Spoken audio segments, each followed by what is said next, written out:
আসসালামু আলাইকুম রহমতুল্লাহি অবরকাতুহু। সম্মানিত দর্শক, বিএনপির শীর্ষ নেতা জনাব মির্জা আব্বাস অতি সম্প্রতি তিনি একটি বক্তব্য দিয়েছেন যা সারা বাংলাদেশে রীতিমতো তোলপাড় সৃষ্টি করেছে। বক্তব্যটি হলো, তিনি যেটা বলেছেন, বর্তমান জামানাতে দুর্নীতি, অনিয়ম, টাকা পাচার, স্বৈরাচারী আচরণ, স্বজনপ্রীতি, অর্থাৎ শেখ হাসিনার বিরুদ্ধে যে সকল অভিযোগ রয়েছে, যার কারণে তিনি ক্ষমতাচ্যুত হয়েছেন এবং যার কারণে তাকে দেশে চলে যেতে হয়েছে। তো এরকম যত কর্মগুলো হয়েছে, তিনি এক কথায় যেটা বলেছেন যে তার চেয়ে দ্বিগুণ অপকর্ম বর্তমান সরকারের মধ্যে হচ্ছে, এবং চমৎকার একটি শব্দ বা বাক্য ব্যবহার করে তিনি এটি ফুটিয়ে তুলেছেন। তার বক্তব্যটা হলো, শেখ হাসিনা এই দেশের ১২টা বাজিয়ে গেছে, আর ডক্টর মোহাম্মদ ইউনূস ইতিমধ্যে গত এক বছর ২৪ বাজিয়ে দিয়েছে, দ্বিগুণ অপকর্ম করেছে। তাহলে বোঝার চেষ্টা করুন যে শেখ হাসিনা যদি ১৫ বছরে ১২টা বাজায়, যোগ একটা সাধারণ ঐকিক অঙ্ক করেন, ১৫ বছরে ১২টা বাজিয়েছে, এক বছরে ডক্টর ইউনূস বাজিয়েছেন ২৪টা। তাহলে ডক্টর মোহাম্মদ ইউনূস যদি ১৫ বছর সময় পান, ১৫ বছর সময় পান, তাহলে বাংলাদেশের কয়টা বাজবে একটু আন্দাজ করতে থাকেন। এবং এরকম একটা গুরুতর অভিযোগ জানাতো না লোক নয়, মির্জা আব্বাসের মতো সিনিয়র শীর্ষ নেতা এই বক্তব্য দিচ্ছেন। আপনারা সবাই জানেন যে বিএনপির রাজনীতিতে যে সকল শীর্ষ নেতৃবৃন্দ রয়েছেন, যেমন মির্জা ফখরুল ইসলাম আলমগীর, মির্জা আব্বাস, তারপরে জনাব সালাউদ্দিন সাহেব, এরপরে আমির খসরু মাহমুদ চৌধুরী, এই মানুষগুলো যারা শীর্ষ পর্যায়ে রয়েছেন, আরও কয়েকজন, কিন্তু এদের নামে বারবার আসছেন। তো তাদের ব্যক্তিগত জীবন, রাজনৈতিক জীবন, বিএনপি বিরোধী যারা শক্তি রয়েছেন তারা তছনছ করে দিচ্ছেন। সরকার যারা চালাচ্ছেন তারা এই সবাইকে টার্গেট করেছেন।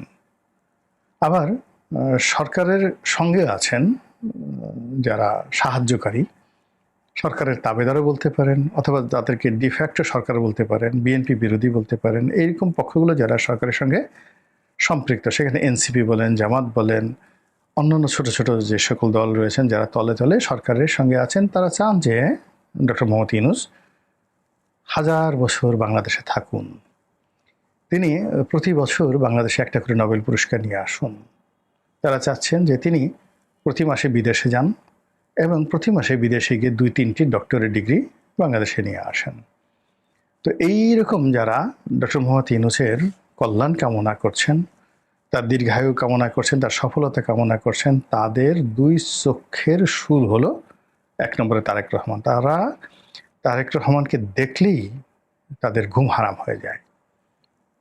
আমি অনেক বিএনপি বিরোধী শক্তি তাদের এই কিছু ভিডিও শুনেছি, তাদের একান্ত আলাপ আলোচনা শুনেছি।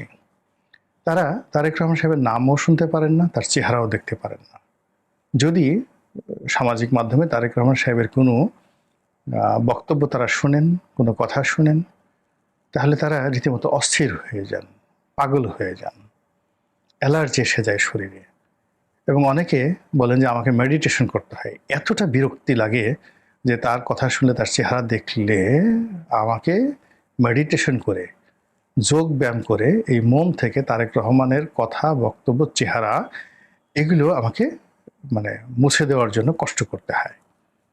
তো বোঝার চেষ্টা করেন যে এই কথাগুলো আমি বললাম যে আমি তথ্য প্রমাণ সহকারে কথাগুলো বলতে পারবো, এবং যারা এই সকল কথাবার্তা বলছেন তারা তাদের এই সামর্থ্য অনুযায়ী ইন্টারনেটে বিএনপির তারেক রহমান সাহেব সহ তাদের শীর্ষ যারা নেতৃবৃন্দ রয়েছেন তাদের ১৪ গোষ্ঠী উদ্ধার করে গোপনে, প্রকাশ্যে, ডাইরেক্টলি সরাসরি, ইনডাইরেক্টলি, পরোক্ষভাবে, যেটাকে বলা হয় ক্যারেক্টার অ্যাসাসিনেশন, সেই ক্যারেক্টার অ্যাসাসিনেশন তারা শুরু করে দিয়েছেন। তো সেই দিক থেকে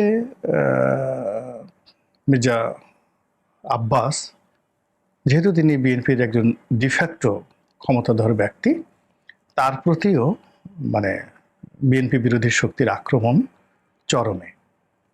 তাকে অশ্লীল, অশ্রাব্য ভাষায় গালাগাল দেওয়া হচ্ছে।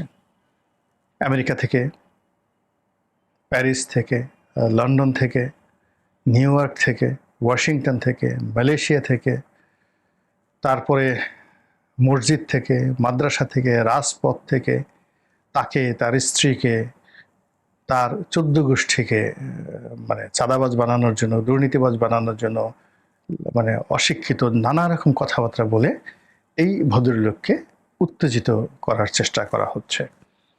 ফলে আমি দেখলাম যে একজন বা দুজন এরকম তার যারা সমালোচনাকারী, তাদের বিরুদ্ধে মির্জা আব্বাস কথা বলতে গিয়ে ধৈর্য হারিয়ে ফেলেছেন এবং তিনিও তাদেরকে গালি দিয়েছেন। ওদের মতো এরকম অসভ্য ভাষায় গালি দিতে পারেননি তিনি, ভদ্রলোক মানুষ, তার মতো করে তিনি গালি দিয়েছেন। কিন্তু ব্যাপার হলো তিনি গালি দিতে বাধ্য হয়েছেন। কিন্তু আসলে নর্মালি তার তো এই গালি দেওয়ার কথা নয়, বা এই সময়টিতে তার উত্তেজিত হওয়ার কথা নয়, কিন্তু তিনি হয়ে গেছেন। দ্বিতীয়ত যে তিনি এই সময়টিতে ডক্টর মোহাম্মদ ইউনূসকে কেন দায়ী করছেন, এর কারণ হলো যারা তাকে গালি দিচ্ছে, তার নেতাকে গালি দিচ্ছে, তার দলকে গালি দিচ্ছে, তাদের প্রমোটার হিসেবে তিনি মনে করছেন যে ডক্টর মোহাম্মদ ইউনূস এবং তার যারা লোকজন রয়েছেন তারা তাদের প্রমোটার হিসেবে কাজ করছেন। ফলে তার যে যত ক্রোধ এবং ক্ষোভ এটা ডক্টর মোহাম্মদ ইউনূসের উপর আসছে, এটাই স্বাভাবিক। এবং এটাকে প্রকাশ করার জন্য তিনি মূলত শেখ হাসিনাকে সামনে নিয়ে এসেছেন। এবং তার এই বক্তব্য বিএনপির দলীয় বক্তব্য যদি নাও হয়, এটা যদি তার একান্ত ব্যক্তিগত বক্তব্য হয়, কিন্তু সেক্ষেত্রেও এটির গুরুত্ব কিন্তু অপরিসীম। মির্জা আব্বাস ঢাকার মেয়র ছিলেন, অবিভক্ত ঢাকার মেয়র ছিলেন, গৃহায়ন এবং গণপূর্ত মন্ত্রী ছিলেন এবং একেবারে তৃণমূল থেকে রাজনীতিতে এসেছেন। এবং এখন ঢাকার রাজনীতিতে যদি সত্যিকার পাওয়ার ফ্যাক্টর বলা হয়, একটা সময় মোস্তফা মহসিন মন্টু ছিলেন, এই ঢাকাতে আন্ডারওয়ার্ল্ডের ডন। একটা সময় হেমায়েতুল্লাহ আরঙ্গ ছিলেন। বিএনপির জামানাতে একটা অংশে মির্জা আব্বাস সাহেব নেতৃত্ব দিতেন, অপর অংশে সাদেক হোসেন খোকা সাহেব দিতেন। এখন সাদেক হোসেন খোকার যে এরিয়া, সেই এরিয়াতে আবু হোসেন বাবলা আছেন, সেই এরিয়াতে নবিউল্লাহ নবী আছেন, সেই এরিয়াতে তার ছেলে এশরাক আছেন।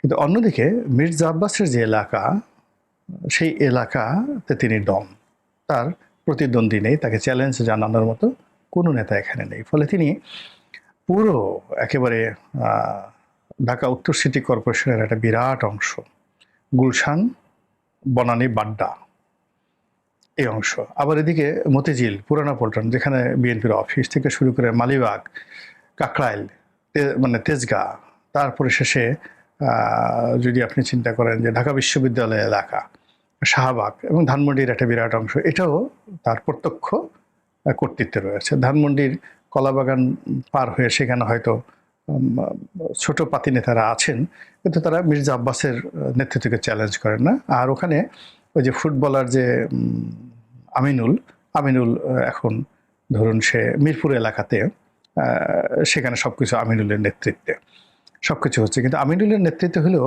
আমিনুল কিন্তু মির্জা আব্বাসকে চ্যালেঞ্জ করবেন না।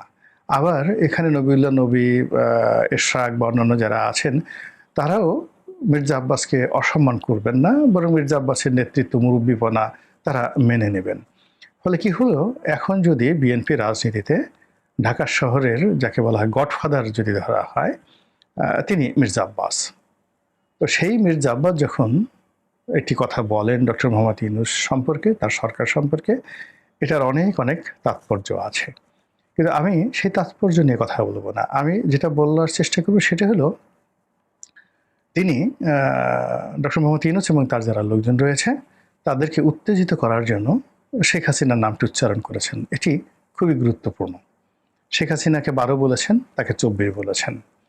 2 নম্বর হলো যে তার মুখ দিয়ে যে কোনো আকারে, যে কোনোভাবে শেখ হাসিনার নামটা আসা মানে আওয়ামী লীগ এবং শেখ হাসিনাকে ব্র্যান্ডিং করা।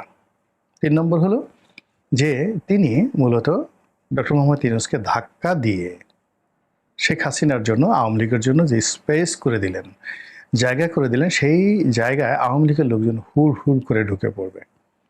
এবং আওয়ামী লীগের লোকজন যখন হুড় হুড় করে ঢুকে পড়বে, তারা কিন্তু মির্জা আব্বাস বা বিএনপির জন্য এই মুহূর্তে Awami League is not enemy.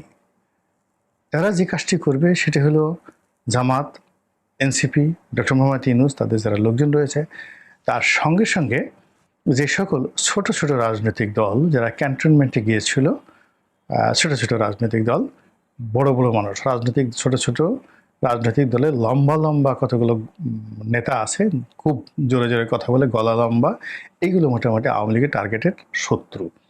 এবং যারা মূলত ডক্টর মোহাম্মদ ইউনূস, তারপরে সংস্কার কমিশন, তারপরে ঐক্যমত্য কমিশন, এখানে নিয়মিত ঘন ঘন যেয়ে যেয়ে এই জায়গাগুলোর পোলাও কুরমা খেয়ে জাস্ট তারা সারা জীবনে যে রাজনীতি বা নেতৃত্বে যে স্বাদ আহ্লাদ বা স্বীকৃতি তারা যেটা অর্জন করতে পারেনি, ডক্টর ইউনূসের কল্যাণে তারা এখন অনেকেই জাতীয় নেতায় পরিণত হয়েছেন। এই লোকগুলোর প্রতি আওয়ামী লীগের যে ক্ষোভ রয়েছে, সেই ক্ষোভ চরিতার্থ করার জন্য মূলত মির্জা আব্বাস একটা সুযোগ করে দিয়েছেন। আপনারা জানেন যে রাজনীতি is a art of war, যুদ্ধের একটা কলাকৌশল। যতক্ষণ না পর্যন্ত অস্ত্র দিয়ে আঘাত করা না হয় এবং আঘাত করে রক্তাক্ত করা না হয়, ততক্ষণ পর্যন্ত মানুষের মন, মস্তিষ্ক এবং শরীরের যে যুদ্ধ প্রতিপক্ষের বিরুদ্ধে, এটা যখন রাজনৈতিক ক্ষমতা বা রাষ্ট্র ক্ষমতা দখলের নিমিত্তে হয়, প্রভাব প্রতিপত্তি বিস্তারের জন্য হয়, সেটাই রাজনীতি।